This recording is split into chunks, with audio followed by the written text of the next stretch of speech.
fantastic will it be to have a space station around the moon? Great news, the project is already underway. What will it look like? How soon will it start functioning? And since we have the ISS and SpaceX Starship, do we really need another space station lurking around in the infinite blackness of space? What purpose will it serve? Join us as we journey through everything we currently know about NASA's vaunted Lunar Gateway program.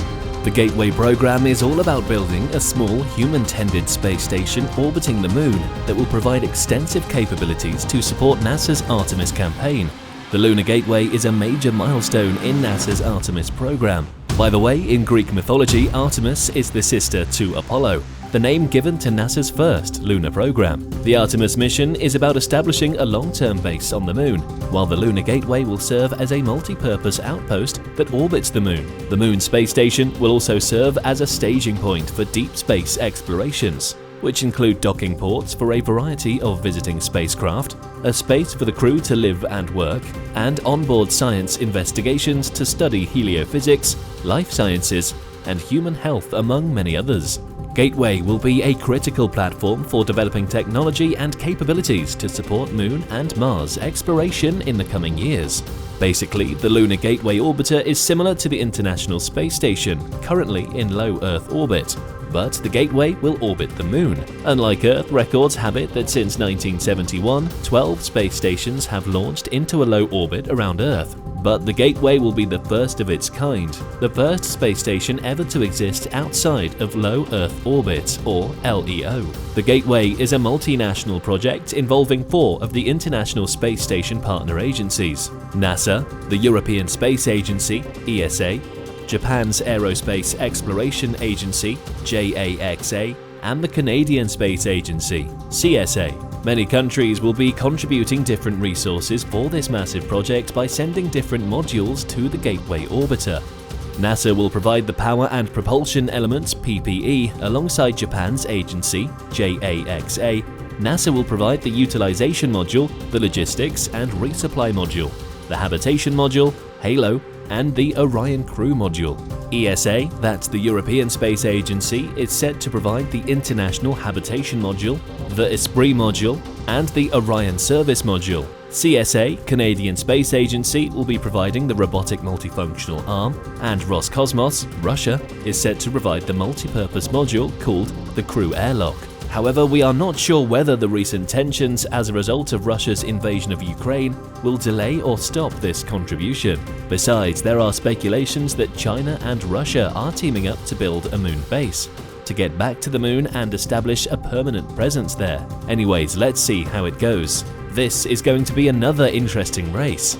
Let's talk about how massive NASA's Lunar Gateway is going to be and how much this program is actually going to cost. NASA's moon-orbiting space station will be claustrophobic, one of the architects working on the program says. You can ask ChatGPT for the meaning, I'm sure. It's going to give you an unbiased, elaborate explanation. It's essentially just a corridor, where you have to turn 90 degrees if you want to stretch out, he stated. Living quarters of NASA's moon-orbiting Gateway station will be so tiny that astronauts will not be able to stand upright inside. An architect involved in the station's design added, "That's going to be roughly 1/6 of the size of the International Space Station. Then what's the use? Is there anything exceptional that we're going to do in there that can't be done better from Earth orbit, or on the lunar surface itself?" Yet a whopping sum of $93 billion had already been spent so far on just the initial phase of the project. As you know, whenever some scientists come together and manage to convince us of the need to launch some big, heavy stuff into space, particularly to the moon or other planets, the costs can be, well, astronomical. As of today, the total final budget for the Lunar Gateway program is unknown, because the timeline and the scope of the project keep changing. When all is said and done, the final dollar figure will likely have 10 or 11 zeros after it. Because with what has been spent so far, we should be prepared for it. This scale of spending on this project has been going on for years. The timeline for the Lunar Gateway program really began in December 2017, when President Trump announced that the USA was going back to the moon. Space News reported in 2019 the fiscal year 2020 budget request, released March 11th, seeks $821 million for continued work on the Lunar Gateway, a project previously known as the Lunar Orbital Platform Gateway and the Deep Space Gateway, whereas Congress initially allocated $450 million for the program in the final fiscal year 2019. Another source reported that on 5th of June 2020, NASA awarded a contract of $187 million to Northrop Grumman Innovation Systems to complete the preliminary design of HALO. On the 9th of July 2021, NASA signed another separate contract with Northrop for the fabrication of HALO and for integration with the PPE, power and propulsion element, being built by Maxar for $935 million. We also learned in March 2022 that the Biden administration requested $26 billion on behalf of NASA for 2023, including $7.5 billion for Artemis and $779 million for the Lunar Gateway. That's just for the current fiscal year, don't forget. In short, according to the Inspector General's recent audit, as reported by CNBC, the Artemis Gateway project will cost the taxpayers billions more than projected. All these for a corridor-shaped space station. NASA and its international partners plan to begin construction of the Gateway station in the Moon's orbit in the next couple of years. When complete near the end of the decade, the Space Lab will be featuring 2 habitation modules that will force crew members to all but forego personal space. The International Habitation Module will have habitable space of about 8 cubic meters, 280 cubic feet, to be shared among 4 crew members. Renee Waklevicek, another space architect and design researcher at Austria-based Liquifer Space Systems, said at the Czech Space Week conference, in other words, that would be a room 2 by 2 by 2 meters. There will be a few other rooms, but they are not bigger, he added. He also explained further that when working on the design, architects had to bow down to practical demands dictated by the nature of the project. Their initial hopes for larger modules offering more generous volume of habitable space, akin to that available at the International Space Station, had to be abandoned due to the impossibility of launching massive components to the Moon. We started off in the first phase with a cylinder with outer dimensions similar to that of the ISS, but we had to shrink it down in the process.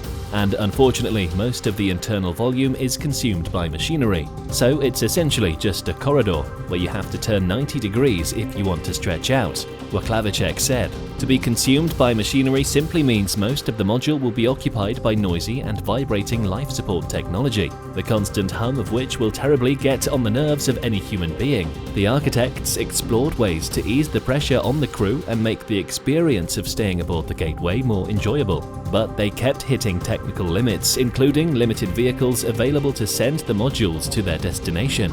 Perhaps it's understandable. Remember, there is a big difference between a short trip and building a space station on the Moon, which is extremely difficult. One way to do it would be to build it in pieces on Earth, take the pieces to the Moon and assemble them there. This would be like how the International Space Station was built. Pieces were taken into space and then put together by astronauts aboard the Space Shuttle.